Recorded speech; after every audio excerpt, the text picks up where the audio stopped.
At Act Out, we don't have a fancy team or a fancy studio, obviously. We have me, a rickety tripod, and an underpaid cameraman. To help us keep acting out, please become a patron of our show. Visit patreon.com/actout.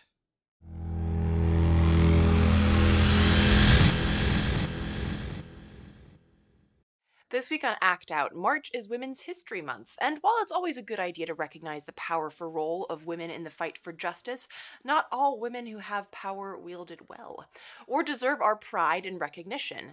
We take a look at one such woman, a deep state darling on the rise in the midst of Nazi lines and war crimes. Finally, Eugene Puryear sits down with us to talk local organizing in the seat of empire, racist police, and how communities are finding and funding alternatives to cops. From tweets to marching in the streets, this is Act Out. Rockets! Blockade! Bulldozers swarm outside the checkpoint gate. A noise flash broke the hush and blew me into the street. I awoke next to the body of my baby. No! Welcome to Act Out. I'm Eleanor Goldfield, and this is your tipping point. So, March is Women's History Month, and a good time to remind everyone that, hey, women matter? Oh, and also, women, in particular women of color, have historically led the fights for justice and freedom in this country with little to no appreciation or recognition. And while I have qualms about a designated Women's History Month, as if every month, every goddamn day, shouldn't recognize the past and present power of women worldwide, I do like seeing more posts raising awareness and uncovering redacted and censored her stories.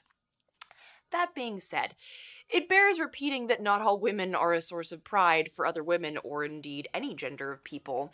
I spoke a lot about this during the 2016 election with regards to Clinton. Being a woman doesn't mean that whatever you do is a win and a step forward for other women. That'd be like saying that anything Netanyahu does is a positive for Jews worldwide, and as a Jew, I resolutely reject the idea that that genocidal war hawk represents me. And likewise, as a woman, I reject the idea that Clinton represents me. Pedestaling women like that casts aspersions on the whole idea behind a Women's History Month. A month I assume is about feminism, justice, and egalitarian principles. So last week, Trump appointed Gina Haspel to the post of director of the CIA. If confirmed, she'd be the first woman to hold that post for more than 3 days, because technically, Moreau Park held that post for 3 days in 2017. But that technicality aside, this is no cause for celebration. Haspel's wealth of experience, as noted by former CIA Director John Brennan, essentially boils down to committing war crimes and gross human rights violations for America. Back in the early 2000s, Haspel was a senior official overseeing a top-secret CIA program that subjected dozens of suspected terrorists to savage interrogations, which included depriving them of sleep, squeezing them into coffins, and forcing water down their throats. At a black site in Thailand, she not only oversaw the brutal torture of at least 2 detainees, but also took part in it. In one case, a detainee was waterboarded 83 times in a month, and had his head repeatedly slammed into walls to the point that he could no longer remember his father's name. In a book written by an interrogator, Haspel is reported to have mocked the detainee's subsequent brain damage and suggested that he was faking, saying, quote, "Good job, I like the way you're drooling, it adds realism. I'm almost buying it." The CIA finally decided that he had no useful information and released him. Haspel would then be instrumental in destroying video evidence of those tortures, with her name appearing on the top-secret order to destroy the tapes so as to keep them from being seen by Congress. Now, one might think that being instrumental in not only the torture of detainees, but the covering up of said torture would carry with it some kind of punishment. But then one wouldn't know the empire very well. Despite the fact that the destruction of the tapes violated court orders as well as orders from the 9/11 Commission, and it was investigated by a special prosecutor and grand jury, Haspel was never prosecuted. Neither was she prosecuted for the torture itself. When Obama took office in 2009, he chose to not go after torturers, including senior officials like Haspel. In other words, she could be in jail. She should be. But our system couldn't be bothered to prosecute or take legitimate action against war criminals, something that, interestingly enough, Germany, of all countries, is apparently pursuing. The European Center for Constitutional and Human Rights issued a complaint to Germany's federal public prosecutor back in 2017 when Haspel was appointed deputy director of the CIA by Trump. ECCHR's General Secretary Wolfgang Kalleck said this about the letter. Those who commit, order, or allow torture should be brought before a court. This is especially true for senior officials from powerful nations. The prosecutor must, under the principle of universal jurisdiction, open investigations, secure evidence, and seek an arrest warrant. If the deputy director travels to Germany or Europe, she must be arrested. Simple, straightforward, very German. And speaking of Germany, it seems that Haspel's champions are taking a page from an old German, or more specifically, Nazi handbook. Several in D.C., including a Texas representative, a member of Obama's National Security Council, and 2 former CIA higher-ups, have broken out the just following orders defense when talking about Haspel. Known as the Nuremberg defense, the just following orders line was brought up in the post-Second World War trials when accused war criminals tried to justify their crimes against humanity by saying that, hey, we were just doing what we were told, just doing our jobs. And we've seen this on many other occasions, be it private security at Standing Rock, killer cops, or indeed, torturers. But regardless of where it's used, it's ultimately, of course, bullshit, and only used to cover up a sick, twisted reality. As John Kiriakou, a former CIA operative and whistleblower who exposed torture practices at the agency, said about Haspel recently, Gina and people like Gina did it, I think, because they enjoyed doing it. They tortured just for the sake of torture, not for the sake of gathering information. Indeed, it's because it's shown that torturing doesn't actually give you legitimate information. Our system rewards people like Haspel, and has done even before we dragged up Nazi quotes. Indeed, while Haspel may need to steer clear of Germany, Henry Kissinger, for example, has to avoid places like Chile, Spain, and France, or face judicially ordered questioning or detainment. And that's not counting countries like Norway, Ireland, and England, where people pushed for an official state response or action regarding Kissinger.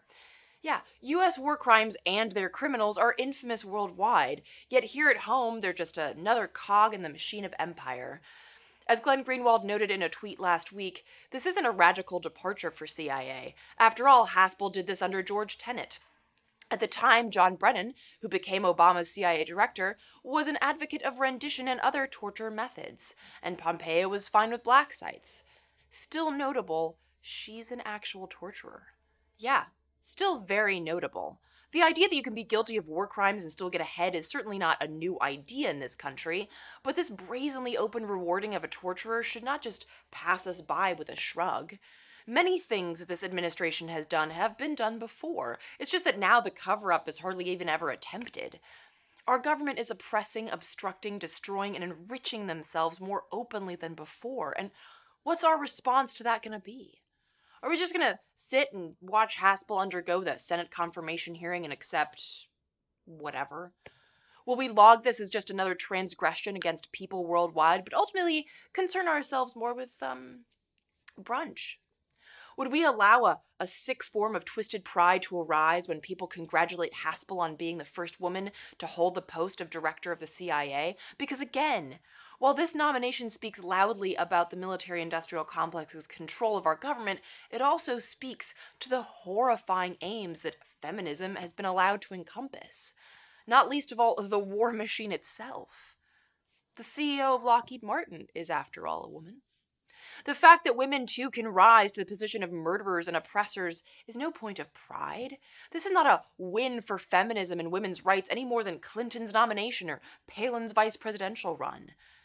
The goal of feminism is not to raise predominantly white women up to the level of blood money moguls. The goal is to fight for justice.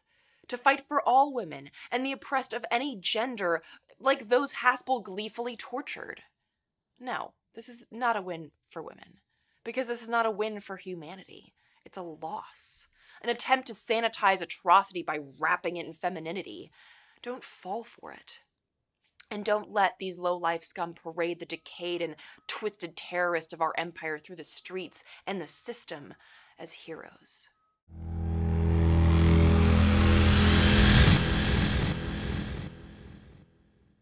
Moving on this week, from the global to the local to the federal, we sat down with DC community organizer Eugene Puryear to discuss the unique work of organizing in the city that doubles as the seat of U.S. empire, plus racist policing and community-led efforts to find and fund alternatives, and more.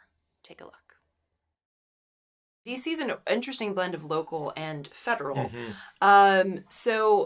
Well, in your experience, how do you see this juxtaposition playing out in terms of the local organizing work that you do? Well, it plays out in a few big ways. And I mean, I think the number one way is that the District of Columbia, which in and of itself is a very rich jurisdiction now because of so much gentrification, but it's still relatively starved of resources since we aren't able, like almost every other major city in America, to levy a commuter tax on the very wealthy people who come in here from the suburbs. There's actually a huge amount, especially when we're talking about an affordable housing crisis in DC, where you have, roughly 70,000 people who we know are on the public housing waiting list. And actually the problem is much worse than that. We've lost 30,000 units of affordable housing in just about 10 or so years. And you look at big problems like that, which are easily solvable at scale at, the level of $5-6 billion. And that's money that maybe exists in DC, and you could certainly have better progressive taxation, but it's something that would be ultimately maybe a drop in the bucket if you were able to have the same rights that Chicago has, that New York City has, that, many other major cities that have people coming from multiple states and multiple jurisdictions have, to have a commuter tax. I think one other way it plays out is that there's a lot of ambiguity in the criminal justice system because our criminal justice system is controlled by the federal government, which was something of a choice, but also it is impacted by the constitutional status of the district, but it means a few things. So our prosecutors, the U.S. Attorney's Office, are appointed by the president. So you can see how if the president is George W. Bush or Donald Trump, or any president, but you can certainly see it the most if you look at people like that, and they are appointing who is going to be in charge of the whole approach to how crime is going to be dealt with at the prosecutorial level. I think that it creates, a system which is highly susceptible to the political influences of law and order politicians. I think we have another situation where all of our prisoners are in the federal system. We have people 600, 700, 800, 1,000 miles away, sometimes for 15 or 20 years, so completely separated from family, friends, everything they know, which has a huge impact on the ability of people to get back on their feet when they get back in the district. And these are things that we have no control over. So in a lot of the work I do, which is primarily aimed at stopping displacement, stopping gentrification, and thinking about how we do quote unquote development in a way that is inclusive and that empowers the lowest down, the most oppressed in our society, and also with combating police violence. We see this sort of local federal dynamic having a big impact not only on our resources, but also on our sovereignty and ability to even change a number of these things, and the ability of Congress and whoever the president may be to, for whatever whim they may have, to be able to put their thumb on the scale and really impact the way people's lives are lived here. And with those issues, is that something that could be combated directly by statehood, for example? Absolutely. So if we had statehood, we would have all the rights in the world to levy any sort of commuter tax. And certainly if we had statehood, we could bring back our criminal justice system fully under the aegis of the DC government. Now, that could be done right now in terms of the criminal justice system. That was something that the elected officials at the time in 1996 decided to offload it because of the cost to the federal government. A lot of people now see that as a mistake. There's a growing conversation now in the district about whether or not we should bring it back. But again, that's another resources issue. So you can see how the issue of statehood directly combats it. But certainly in terms of prosecutors, in terms of complete control over the type of system, at least complete control over the sense of the voters of the District of Columbia being able to shape it in terms of criminal justice, that could only be solved through statehood. And so statehood is really an issue that's about, yes, should DC be a state in an abstract reason, but it's a sovereignty issue, it's a civil rights issue, it's a justice issue. The District of Columbia, no one has ever been brought to trial by the U.S. Attorney's Office for a police-involved shooting. So obviously, they are very concerned with and desirous of creating essentially a safe space for the police when it comes to killing residents in the District of Columbia. Plus, you have all these federal agencies, of which no district agency has any oversight over in terms of policing, but all of those federal police agencies in DC DC have arrest and policing powers and have the ability, of course, to kill people. And it's governed by the same process there. And so really it creates so much more vulnerability. And I think it creates such, for residents of the District of Columbia, but I think it increases or creates inside of the police department itself a mentality of, well, we're protected. And even if we're doing things that we know DC residents won't like, we can expect these Trump-inspired attorneys, or even, quite frankly, people who are appointed by, say, an Obama or a Clinton or whatever, because they don't have any electoral pressures on them. And as we've pointed out, or as many people have pointed out over the Movement for Black Lives era, prosecutors need the cops to make their cases, and thus they need to be friendly with them. So if you know you never have to answer to District of Columbia residents, what is there to keep you from really defaulting to what makes it easier for you to make all your other cases by having a chummy relationship with all these different police agencies here?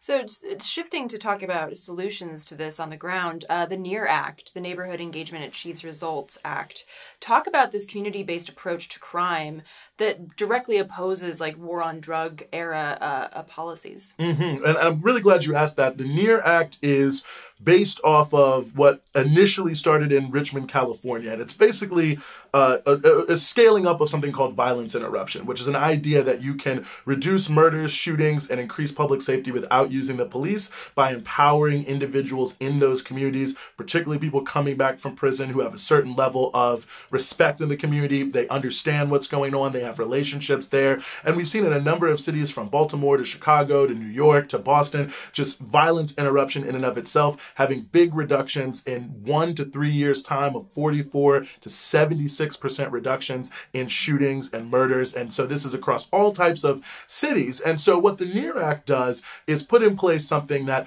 Richmond originally tried to pioneer, which was to say, let's not just interrupt the violence, but let's put in place a whole range of new programs that can help take people away from their life where they felt the need to commit violence and help them get on a different track based on personalized assessments of them. So the NEAR Act will empower violence interrupters here, but it's also going to have a stipend program so that people can sort of get into a new position and start to see what's going on. They're going to be individual caseworkers and the like, working with people and helping them figure out what opportunities are out there, whether it be employment, whether it be education, and then helping them figure out what the pathway is to get them there over the course of a year, and then getting them on that path and making sure things are really working out. In addition to that, the NEAR Act is also funding new programs to start to look at and evaluate how the DC government can start to put together all of its resources to say, let's stop being reactive, because, you know, the police are reactive. You call them after something has already happened 9 times out of 10. But to say, and this is the axis of it, violence is really a public health issue. And just like the same way we can solve any disease by looking at what are the enzymes and the like that are at the basis of it and figure out how to counteract them, we can look at what causes quote unquote crime, especially violent crime, and get in front of the problem by dealing with the situations and the social context that led people to making certain choices. So we're really excited to see this rolling out here in Washington, D.C. Like I said, there's a similar program in Richmond. There are similar type programs, although they're not all under the same roof, in Boston, Chicago, New York, and other places. So we're really hoping that what we're doing in the district, which might be the biggest city to go to this level with these type of programs, can really be something that people can pick up from around the country and start to run with and implement where they are too, to, yes, deal with public safety, but reduce the scope of the police in our communities while doing so. And in particular, DC's had problems because in a lot of the Southeast neighborhoods, there are cops that very brazenly wear white supremacist and white power clothing even when they're on duty, policing these neighborhoods. I mean, many studies have shown that the presence of cops doesn't diminish the amount of crime going on. In fact, cops are oftentimes very complicit in crime that's going on and perpetuate it in a lot of ways. So how do you feel that, can the NEAR Act actually create legislation or create regulations that remove cops from these sort of areas in DC?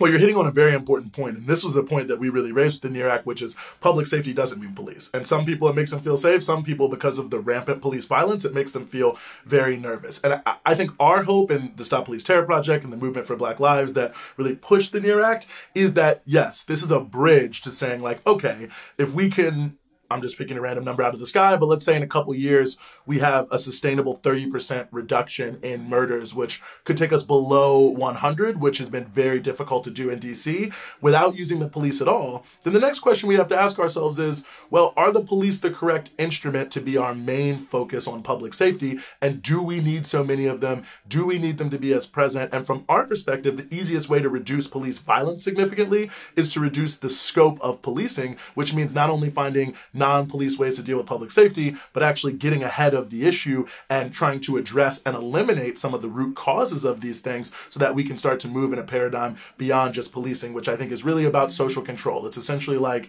the society, for whatever reasons, I would say the economic and social policies of the elites have created an economic situation and a social situation that has a lot of contradictions, a lot of issues, a lot of problems. And instead of actually addressing them, which makes sense since the things we did caused them, we're just going to put the police there like holding a lid on a boiling pot. And ultimately, to me, that seems like it's not much of a solution. It's just a finger in the dike at best. And at most, it's an extremely oppressive, almost semi-colonial form of existence in many oppressed communities around the country. And to go a step further, because you mentioned the Stop Police Terror project that you're a part of, it lists basic principles, including as long as the police are an institution, there must be clear accountability mechanisms in the hands of the people. Going a step further, is police abolition something that you think is a useful trajectory for these kind of projects? I do. I think it's a good horizon, because I think that when we talk about police abolition, it raises a lot of other questions. And I think a lot of times people feel like maybe it's raised in a flip way, and sometimes it is. But I think when you really think about, okay, we know what the police do. We know what they say they do. We know what they actually do. We know the actual problems that exist. We know the things that they claim are problems that exist. So what does it really mean to have a world without police? And I think it starts to talk about, well, what does it mean to have a world where first and foremost, every person has what they need, and to some degree, based on what we can produce, what they want, right? How do we reduce the need of people to feel like they need to victimize others to survive? What does it mean to talk about the war on drugs and how we relate to not only drug usage, but even the fact that America is a country with such high drug usage, which I think speaks very heavily to the culture in the United States, and a lot of other things related to that. I think it really raises a lot of issues about how we define public safety and how we relate amongst each other. And so I think it's a horizon that really starts to talk about, okay,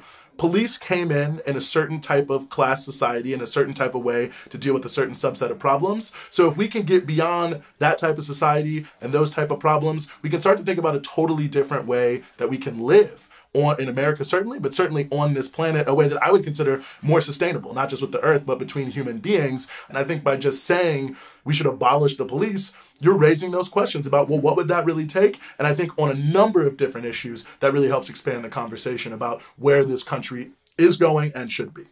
And another point expanding that conversation, the idea that communities should be empowered to secure themselves and what that looks like.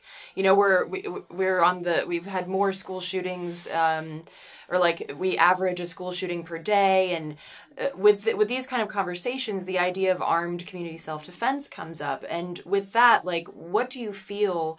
Where do you stand on this in the gun commentary, particularly as it relates to community self-defense?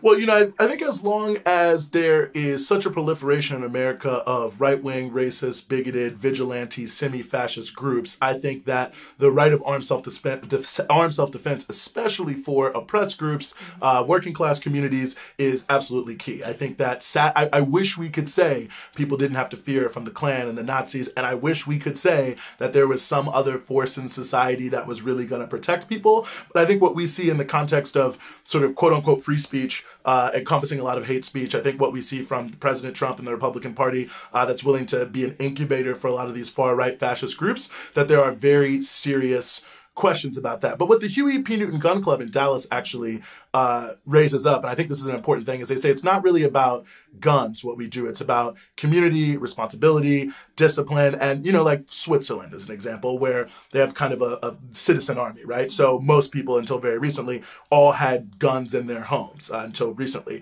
And there was never any huge, and assault rifles, epidemic of mass shootings, right? Because the context in which the arms were there was political. You know what I'm saying? It was societal, and it had people understood it. They could use it. There was a culture around it. America has this sort sort of macho, military-based, I think TV and Hollywood-induced sort of lionization of criminal groups musically and the like, sort of element of our culture that I think drives a lot of negative aspects of gun culture. I think there are serious questions about how do we change that culture. I think there are important reforms that we could pursue around the issue of who owns guns, what the access to them is. But I am a little uncomfortable with the fact that it seems like the way gun control policy has played out since the Reconstruction era has been the unilateral disarming of poor Black communities, while the suburban white racist communities under the guise of hunting, which is not the majority of gun owners, have been allowed to deeply not only arm themselves, but to form militias. I mean, I mentioned the Huey P. Newton Gun Club, which is a relatively small group of people focused on community empowerment, and they're treated as a terrorist organization, where in Oregon you have 3,000-4,000 strong militias where they have state senators that are affiliated with them, and it's not considered controversial. So I think that's the context we have to consider community self-defense in. It's the context of a real threat to a lot of communities, but I think it's also a context that, you know, in that context, gun ownership is very different. And it's part of a disciplined, organized, political, conscious movement that is very different than what we see, which is, I think, a very willy-nilly approach to either people who live on the suburbs who just are racist and fear robberies and who own guns, or people in many of our oppressed communities who feel the need to own a gun to either stay safe or to conduct their business. And a lot of those nuances have to be dealt with, I think, outside of the context of gun control, inside of the context of what do we do about Black markets, and so on and so forth. What do we do about public safety in inner city communities? How do we address the fact that we have so much racism and bigotry that drives a lot of gun ownership? And I think that's a bigger and broader question we need to discuss. I think,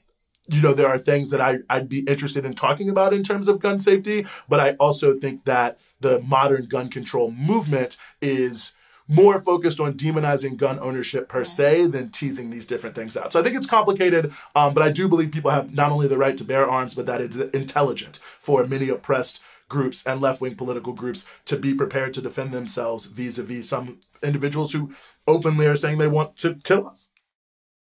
So what we're airing here is not the full interview with Eugene, and believe me when I say that the full interview is well worth an extra 15 minutes of your time. Visit our YouTube channel and our social media to find links to that full interview. Also, to hear more from Eugene, check out his radio show, By Any Means Necessary, on Sputnik Radio, and we will link to that in the show description and at the end of the show. And with that, we will wrap this week's Dose of Dissent. Thank you so much for watching. Please spread and share this with all of your friends, foes, and people you don't know.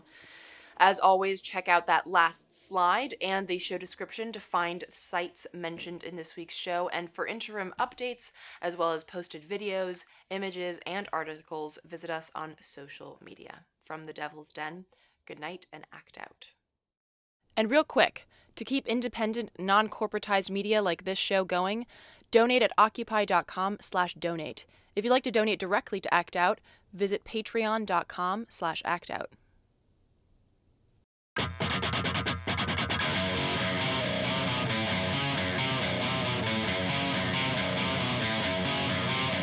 can hear the boots are stomping. Come on, boys, let's get some roster through. I can't stand to hear my father cry anymore. Time we left for nothing, motherfuckers dead in the road. We've been backing up inch by inch. We got